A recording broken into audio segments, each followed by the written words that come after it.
Alright, so good morning. That's gonna go through with the fourth week of March recap. Um,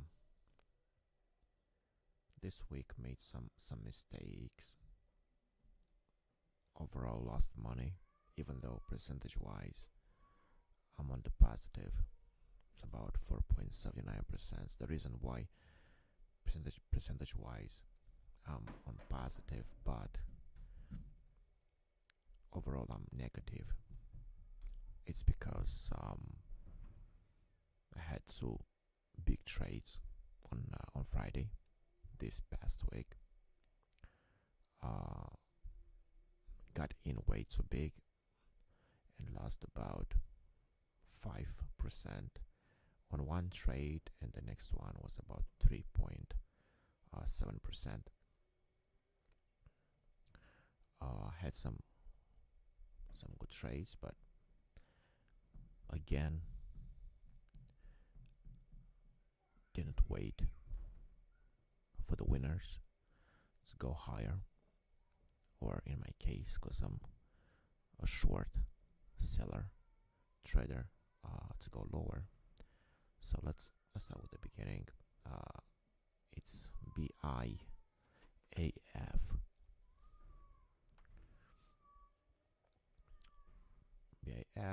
We're gonna go on March 23rd, which is I think this day right here. Yep. Chasing the runner. Let's go to 1 minute, so you can see the pattern.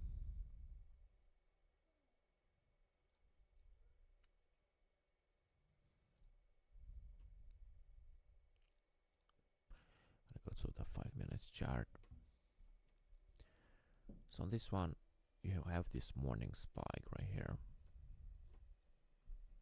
You have this morning spike. You have this kind of resistance, that pre-market level. So I decided to short here.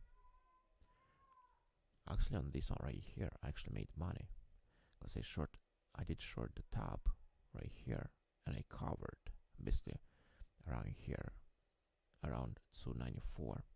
So shorted 323, covered at about 295. It's about 5% drop, and I covered, I think, after a failed breakout or something like that, and then the stock continued higher, and I didn't kept chasing it.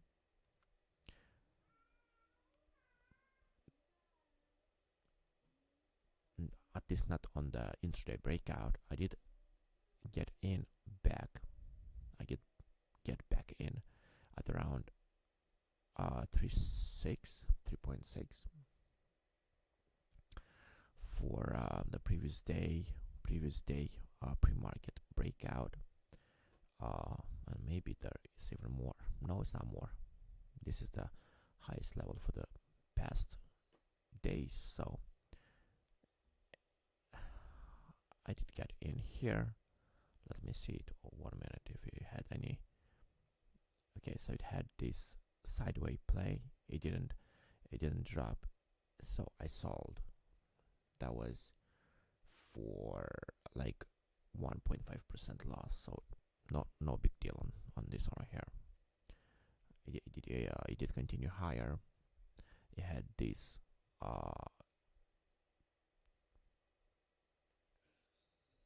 this area right here. It was a quick in and out for another loss, about 1.5%. No big deal, I guess. Got back in right here, around here, this area.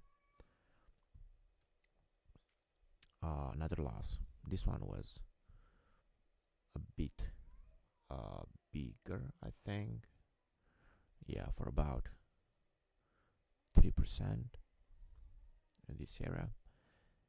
And then it had this beautiful spike. It didn't continue, so I got back in here. Well,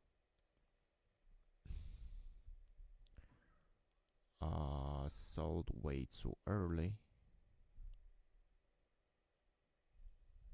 because I sold basically in this area.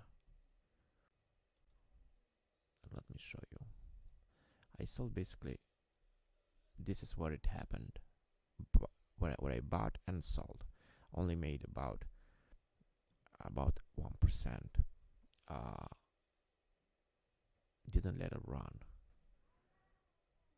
for maybe 10 or maybe, I don't know, from 5 to 4, like 15%. They didn't let it run. So good executions overall. The day was, well, percentage wise, at least was, well, I lost like 2%. Money wise, I also lost on this first day. But the executions were good, I would say. Chasing this specific stock after it had basically many days of, could say, consolidation. I don't know, all this period right here of sideways price action. Probably not a good idea, but yeah, the good thing is that I didn't hold, because holding this one would have been a huge loss. So also I didn't go big on this one because I didn't like something about it. It wasn't a healthcare play, so didn't go so big. And also, I mean, the float was alright. It had about 4.3 million float. The volume good enough, not best. But yeah, that was Monday, and then on Tuesday nothing happened. On Wednesday, I made another trade. So same stock on Tuesday. Well,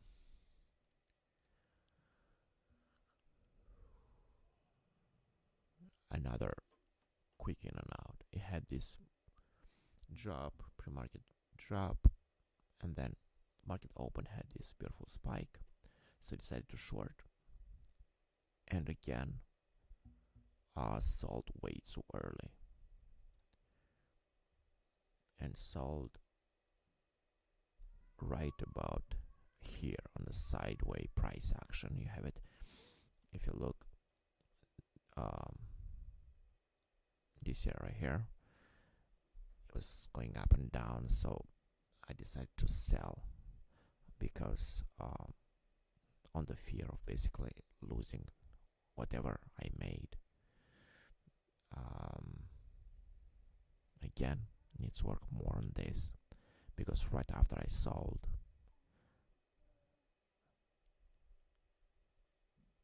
it came all the way to 4, from 480 to 4. Over, I don't think I would have later on that far. Probably I would have sold here if I did give it the time. But yeah, I think I need to wait more, because usually after these periods of consolidation, that's when the drop actually comes. After, I guess, buyers being stuck in this area right here, and then everybody's trying to sell, because of, in this case, VWAP wouldn't hold, and then also it didn't broke out. So and all this right here, you have all these levels of support basically right here, and those didn't hold. So yeah, um, I guess that's where everybody would try to sell. At least everybody who bought and is losing money on this area, right? And you have the volume in the morning. We have about, if we're gonna look at 30 minutes just to see the volume. So you have here 4 million, and the float was 4 million shares. So yeah, you can see it right here. It's almost 4 million in the first 30 minutes. And then we go over to the next one, which is another 1.4. So we have the total float traded in the morning in this space right here. And if you look at the volume, the highest volume is in this area. It's from here all the way to here. So I should definitely look at this the next time I'm trading. That being the reason, I think, for the drop right after failed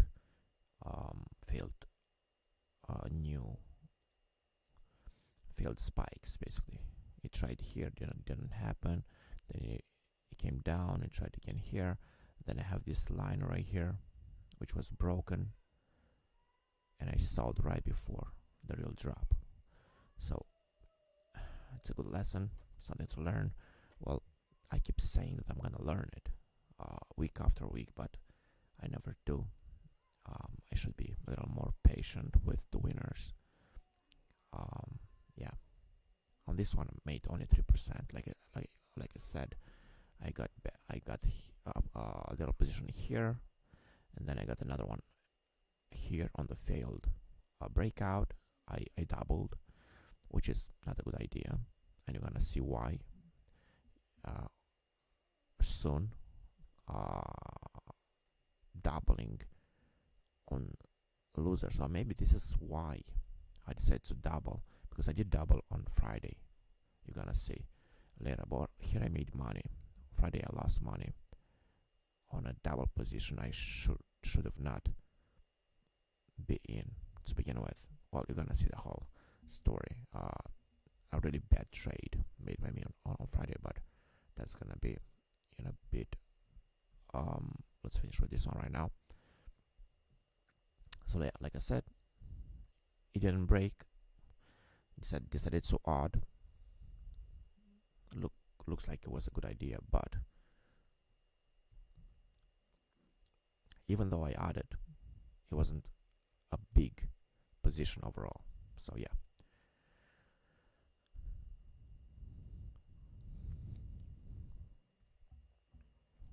And sold right before the drop. Already said it. We're just gonna go to the next day, which is on 26th, which would be a Thursday, and the stock is UGRO.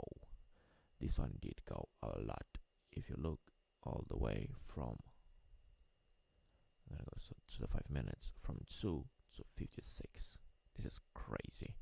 I'm glad I wasn't short in this area or here, right? That's a good part. Now let's go to the next day.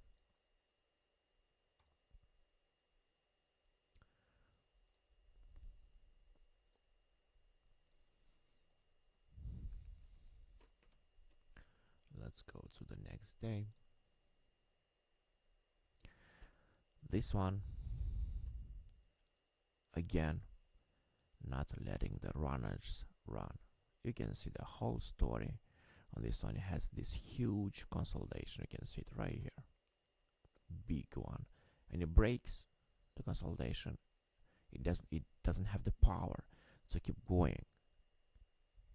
And well, first of all, let's go back a bit. Let's talk, because I did trade it before market on this level right here. It came in this area, so I decided to get in. I got in at about 32, added more to the position on this failed breakout. I doubled again. Not a good idea, I think, doubling but it didn't. Well, I guess if you're risking like 50% of your risk, and then you're gonna double on the next spike, not breaking the resistance, and your whole position would be 100% of your risk, whatever the risk is, then I guess that would be a good idea. But if you start with 100 and then you double down on a 200, and then you are at 200% of your risk, you're at like two times your risk, then I think that's what it makes this bad trade. And since like the first pricing was good, it was close to the breakout. If the first pricing was like around here for 100%, and then it comes all the way here, you're already down from 26 to 32, and you double down, I guess that's a bad idea. But yeah, if you risk 50% and you're gonna add on a touch of resistance, or I mean, it looks like this, but I think I could make it higher. I could go all the way there because it has this higher right here. So all this area failed, and then you get another 50%, and you'll risk 100 close to the resistance level. Maybe that would make sense. Well, on this one, like I said, got in here, added here on the second or maybe third and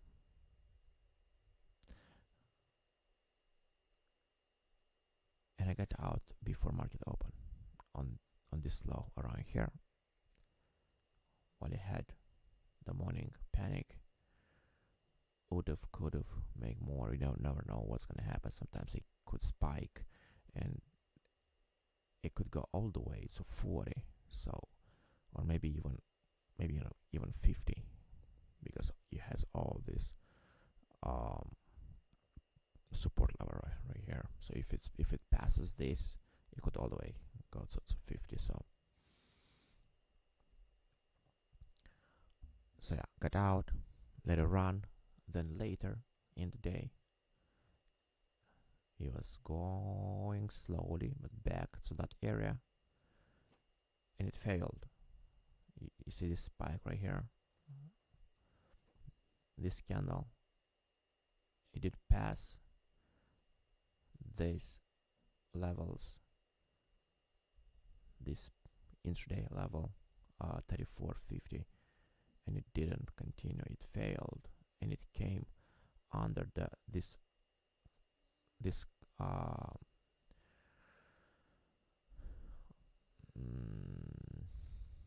what is it called?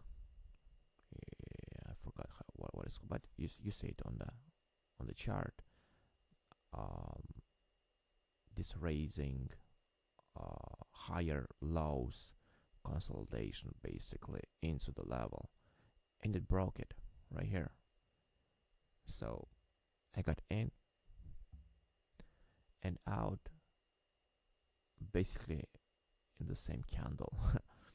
It was really quick in and out. I got in on the break, or maybe not on the break. I actually got in on this like right here, on this failed breakout. I mean, on this failed you have the failed breakout right here, and it's touching that same breakout level right here. It's basically head and shoulders type of play, I guess. 1 minute head and shoulders. So I got here back. I got in here and I sold like basically around this area. Made like $2 a share, but like really missed the whole move. So again, sold too early.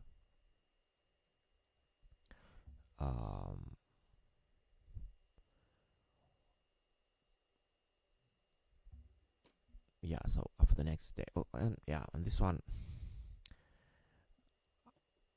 I was on the small side of the risk, uh, because this one only had about 660,000 float. So yeah, not the best.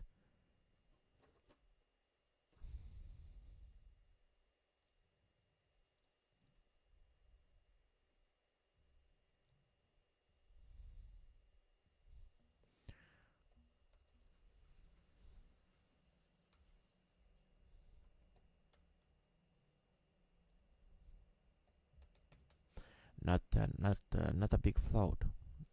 That being the reason of the previous day huge spikes from 13 all the way to 56, or even this one from 7 all the way to 16. Huge moves, right? You can see it right here, all the way up, and you have it here from 2 to 4, and then from 3 all the way to 6, like 100% moves, because of the low float. And that being the reason I didn't risk a lot on this one, so yeah, I didn't make that much. But on the pre-market, actually, this on pre-market was the biggest trade I made for the week, which was about 11% on this move. It doesn't look much, but I got the top and I got the bottom, and this right here was 11%, which is not bad. All right, now let's go for the mistakes I made, which are on Friday.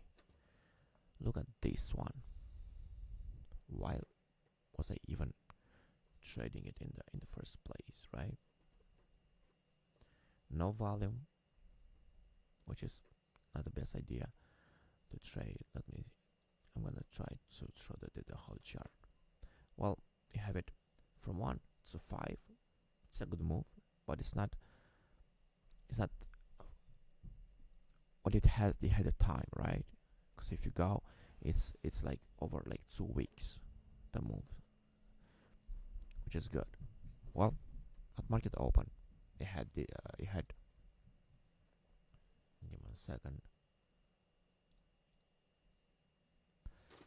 At market open, it had this beautiful spike, and like I said, you never know how high this spike is gonna go. So now we go to the 5-minute. You had some resistance in this area, so I started adding basically way too early. I started adding about here,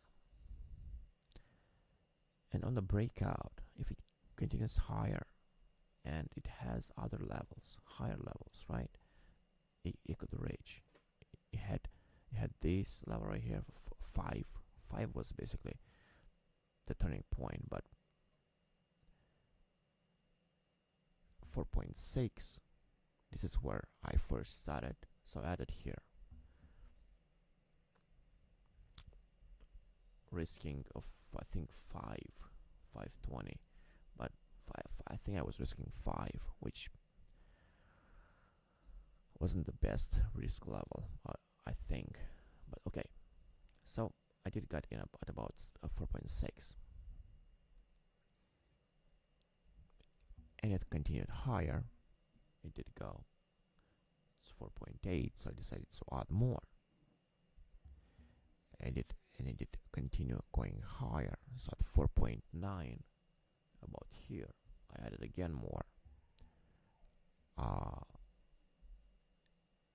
and it continued going higher, and I covered basically right on top, right up, right before the drop, because I added 3 times. I was risking so much, even though I lost 5%, but I was risking so much. Yeah, because this should have been a low risk trade, but I was already doubled, maybe tripled on my initial position.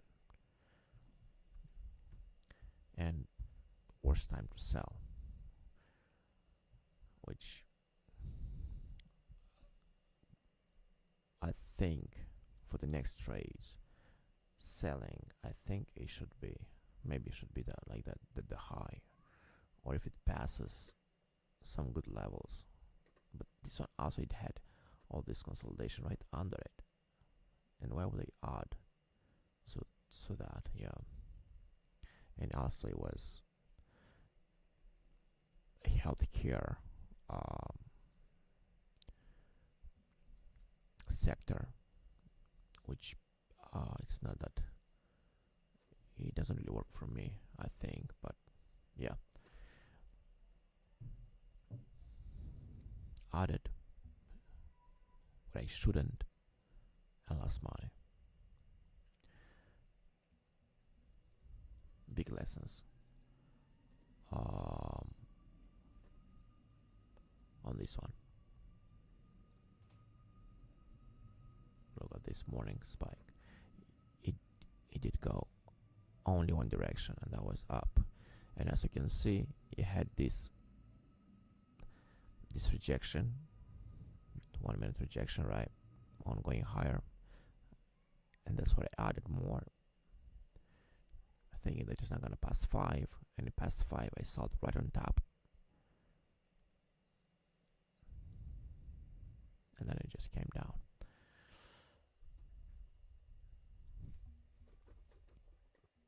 And the next loss, it was on the same day, 2 big losses.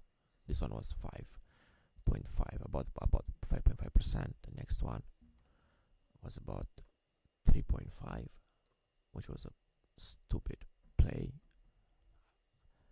like a really stupid play on this side. I mean, no volume, nothing. I was just trying to make back whatever I lost. Yeah, it was stupid of me. This one was up from 3 to 8, I mean 9 basically.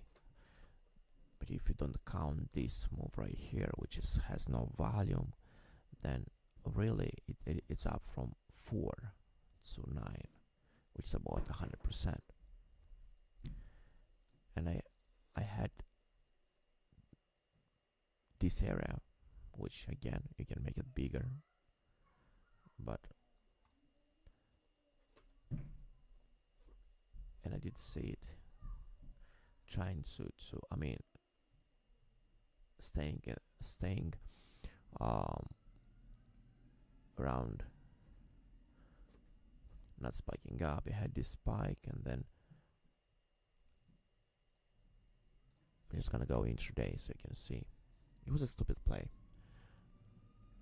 trying to make back whatever I lost, and another too big of a position. It had this drop, and it came in this area right here. I decided to short. It stayed for kind of long time in this area, so I added more to the position. And then, because of the low float, as you can see, in 1 minute it did go from, not even a minute, up a split second. It did go, like in this candle right here, you see it. It did go from 7.4 all the way to 7.6. It didn't gradually do that. It was a split of a second. So I just covered. Even though, if you look, I mean, it was in the area still. This is where, if I was going to add, should have been what I could add with more volume. This one didn't have the volume. It was a stupid play. Like I said already, trying to make back losses. So I covered here basically at about 7.6 for another 3.5% loss. So yeah, that was the week. Some stupid plays on my end. I'm still up on the month, which is good. Percentage wise, let me look percentage wise.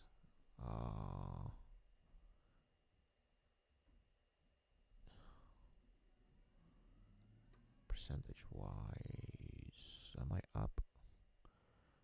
Oh, I am about 80%, which is good. But money wise, that doesn't show that. So I guess if I look at the percentage, I mean, again, this is kind of random.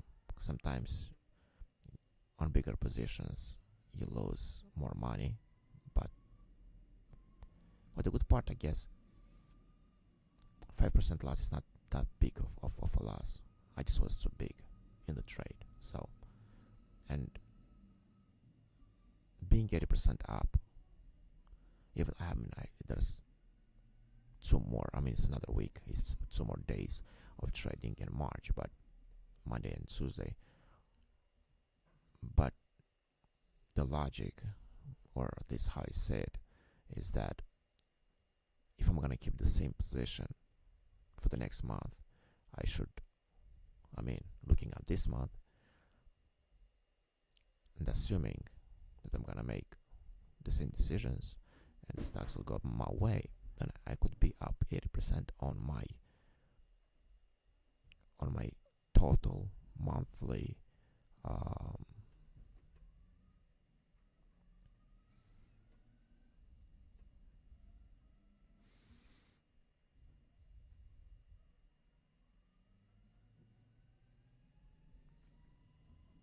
I could be making money. I was about to say something stupid because it's not based on the account or on whatever my total position is gonna be. It's basically the average on the position. So let's say if I trade with $1,000 every trade, then by the end of the month I should be up $800. But it doesn't mean that the total trading is $1,000. If it's 30 trades, I would be trading $30,000 every day, trading with 1,000 to make 800. So it's basically trading $30,000 to make $800. Yeah, which doesn't sound that exciting.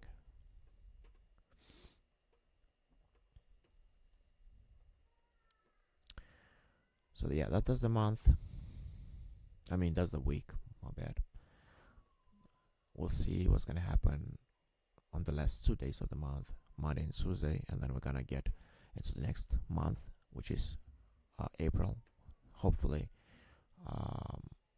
for better results and making less stupid moves like this end of the week, where, because if you look by the first trades of the week, the ones when I made some money, doubling down worked in my favor. So I did that again and again, and then I lost money at the end of the week, and then trying to make those money back on this stupid ticker ANNA. Lost even more. Trying making back losses is not a good strategy. Alright, guys, you have a good one. I hope you did learn something from this video. And if you have any questions, leave them in the comments. And yeah, if you're trading, well, have a good week, a month, a year.